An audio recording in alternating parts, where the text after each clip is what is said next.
ஜீவவசனம் கூறுவோம், சகோதரரே சேர்ந்தே எக்காலம் ஊதுவோம்.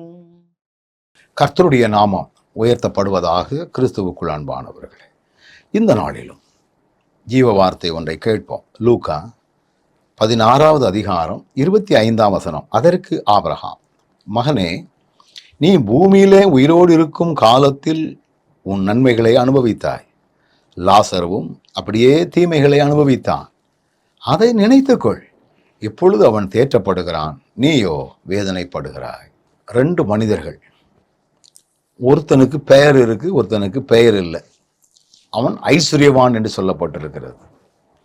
சில கிராமங்களில் சில மனிதர்களை, என்ன பண்ணையார வாங்க, பேரை சொல்ல மாட்டாங்க, பண்ணையார. அப்பனா அதை சொல்லியாச்சுனாலே அவங்களுக்கு ஒரு பெரிய ஒரு பெருமிதம். இப்போ ஆண்டவர் கூட இந்த காரியத்தை சொல்லும் பொழுது ஐஸ்வர்யவான், பெரிய பணக்காரன். இதில் பார்த்தீங்களா, அனுபவித்தான் அனுபவித்தான் என்கிற ஒரு வார்த்தை வருகிறது. அந்த ஐஸ்வர்யவானும் அனுபவித்தான். அந்த லாசரு என்று சொல்லக்கூடிய ஒரு எளியவனும் அனுபவித்தான். இந்த உலகத்துல 2 பேரும் அனுபவித்தவைகள் வெவ்வேறானவைகள். அந்த பணக்காரன் அனுபவித்தது நன்மைகள். லாசரு என்று சொல்லக்கூடிய எளியவன், தரித்திரன் அனுபவித்தது தீமைகள். ஆனா 2 பேருக்குமே இந்த உலகத்துல அனுபவத்துல வித்தியாசம் இருந்தாலும் கடைசியில கொண்டு போகிற இடம் வெவ்வேறான இடம்.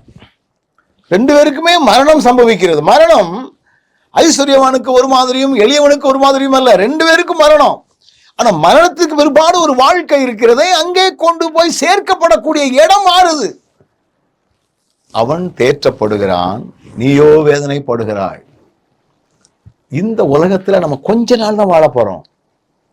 வெறும் உலகம், வெறும் பணம், ஐஸ்வர்யம், இதிலே மிதமிஞ்சி பெறக்கூடாது. ஒரு நாள் வரும், அந்த நாட்களிலே நாம் வேதனைகளுக்குள் போயிடக்கூடாது.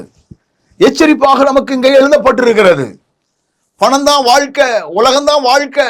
எளியவர்கள் மீது அக்கறை இல்லாமல் நான் உண்டு, என் வேலை உண்டு, என் வருமானம் உண்டு, என் சுகபோகமான வாழ்க்கை உண்டு என்கிற ஓட்டம் எனக்கு இருந்துவிடக் கூடாது. ஆண்டவர் விரும்பக்கூடிய செயல்பாடுகள் நமக்குள்ள இருக்கணும்.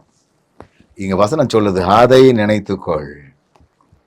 என்னைக்கோ நினைக்கிறத இப்பமே நினைச்சா நம்ம வாழ்க்கையை எப்பவும் சரியாக வைத்துக் கொள்ள கர்த்தர் உதவி செய்வார். கண்களை மூடுவோம். நல்ல ஆண்டவரே, நித்திய வாழ்க்கையை குறித்த எண்ணங்களோடு உம்மை சேவிக்க எங்களுக்கு கிருபை தாரும்.